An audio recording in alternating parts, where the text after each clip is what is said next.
Hi everybody. As you know, we're in Jim's Capstone class. I'm Hannah. This is Danielle, Jessica, Jamie, Greg, Hanson, and Isabel. We'll be talking about sustainable finance in Vietnam and our proposal of what changes can be made there. First, we'll explain what sustainable finance is, and then we'll get into our case study of Vietnam and our proposal for ways of using finance tools to implement conservation. I'm sure everyone here is aware of the risk attached to inaction and a lack of governance on climate change. In 2006, Nick Stern, the former chief economist of World Bank, referred to the climate change externality as the greatest market failure and provided a very quick assessment of the current structure of market economy. And since then, some progress has been made, but there's still a long way to go. Sustainable finance, it's basically any form of financial service that takes into account ESG, environmental, social, governance criteria into account. And as you can see listed here, we have three components to sustainable finance. They'll provide some background on banking, impact investing, but as a class, we decided to put all of our energy on conservation finance because that's where we believe Vietnam could make the most progress. So in 2014 Bank Track, which basically looks into a portfolio of the world's largest banks, they reported that over 92 commercial banks channeled more than $500 billion into coal production, which is significant considering it's responsible for most of the man-made CO2 emissions. And so how would sustainable banking make a difference? It encourages banks to take into account ESG safeguards and shift their energy finance from fossil fuels to energy efficiency and renewables, and while also funding conservation projects.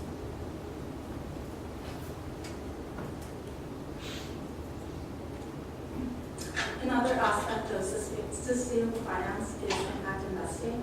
Impact investing is investing for social or environmental impact, as well as the impact that you have on the market as a whole. Impact investing is not only about making money, it's about making money effective for the shareholder and the stakeholder. According to the Global Impact Investing Network, impact investments are made into companies, organizations, and funds with the intention to generate measurable social and environmental impacts alongside the financial return.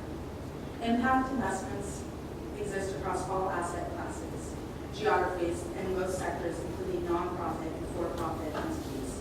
The nonprofit entities going towards not making profit and going more philanthropic, and the for-profit obviously going towards making more financial return.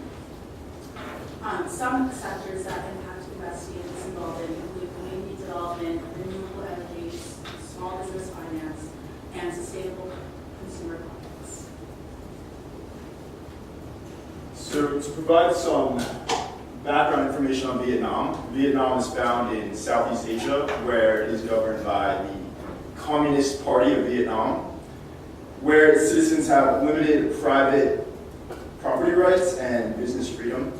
In 2014, the national GDP was $171.4 billion, 18% of which was attributed to agriculture and forestry. In Vietnam, slightly less than one half of the land area is forested, with 40% of the total land area in production forests.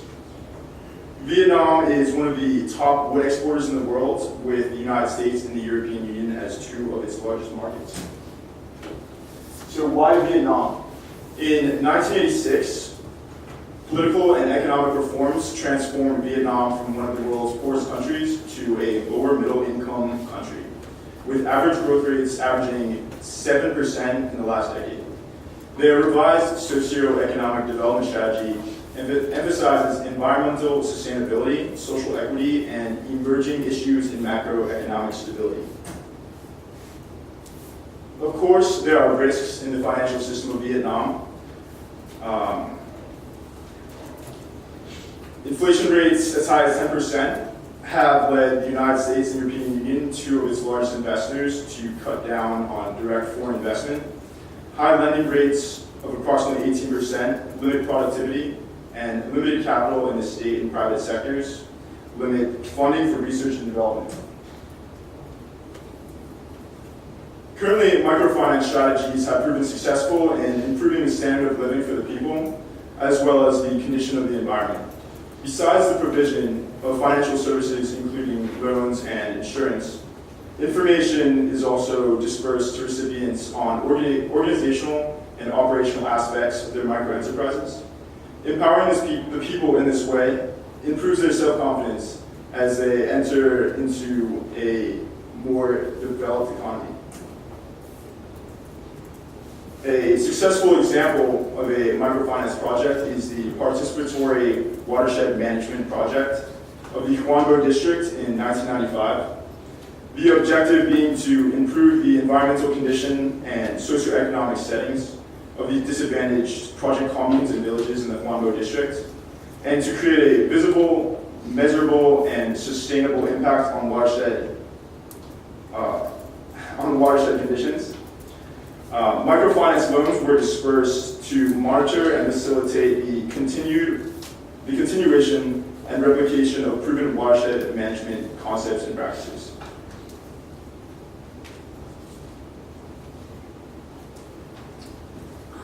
The finance system today in Vietnam is socialist oriented market economy, with the state owning about 40% of the GDP. Vietnam has experienced rapid economic growth since changing their one-tier state-owned banking system in 1986, which left little room for innovation. The new system includes a two-tiered system, one being state-owned banks, which account for 5 today banks, and the second tier being privatized banks, which account for more than 60 banks today in Vietnam. No longer only an economy based on agriculture.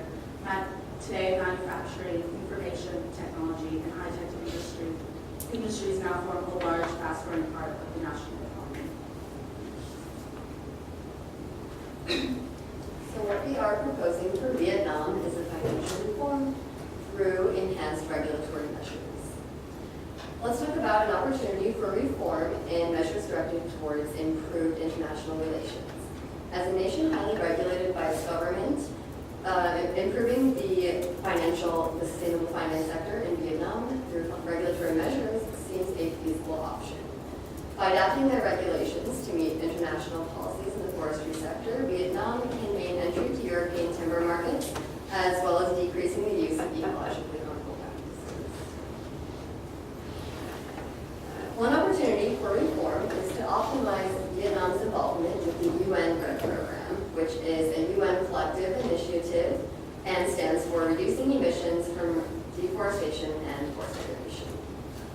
The UN RED program supports partner countries with projects aimed at RED goals, and Vietnam joined the program in 2009, with Phase 1 initiated from 2009 to 2011, and Phase 2 beginning in 2012. So far, the program has helped by establishing a RED network where stakeholders can come together to discuss RED issues in Vietnam. Under Phase 1, Vietnam focused on raising awareness of RED goals and developing the infrastructure capacity to mainstream those goals into socio-economic development strategies.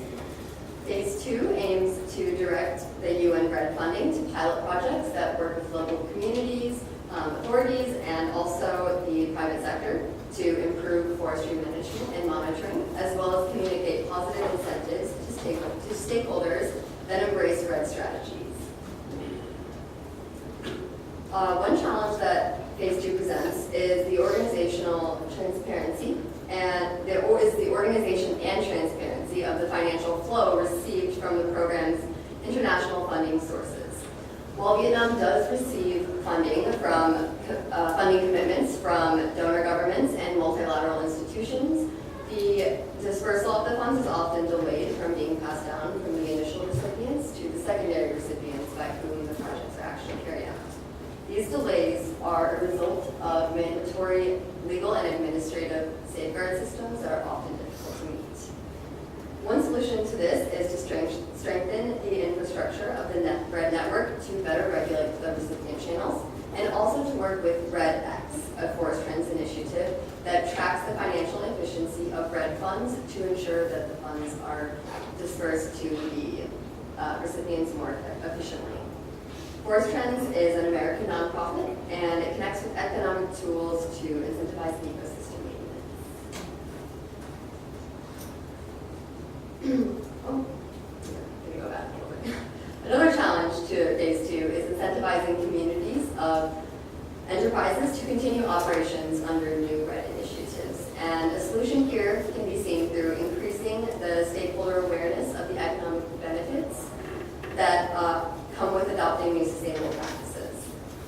One opportunity to demonstrate this incentive is by stabilizing Vietnam's partnership with the EU's Forest Law Enforcement Governance and Trade Initiative, or FLEGT, to boost the nation's export revenues. And now back to FLEGT, which was established to reduce harmful logging practices by supporting trade